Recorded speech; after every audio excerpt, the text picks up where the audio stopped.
शहरामध्ये सिमेंटची जंगलं झालेली आहेत, त्यामुळं झाडे ही काही दिसत नाहीत.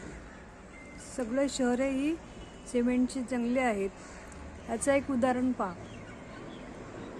हे 7 मजल्यावर त्याची मेट्रो आहे, हे मेट्रो स्टेशन. आणि झाडं बघा किती लहान आहेत, म्हणजे 2-3 मजल्यापर्यंतच झाडांची उंची. कसं काय हो यांना सूर्यप्रकाश मिळणार? अशी आहे ही मेट्रो सिटींची अवस्था. पुणे, मुंबई, बेंगलोर आणि हळूहळू खेड्यामध्ये पण हीच अवस्था लवकरात लवकर सुरू होईल. झाडे वाचवा, झाडे जगवा, जंगलतोड कमी करा.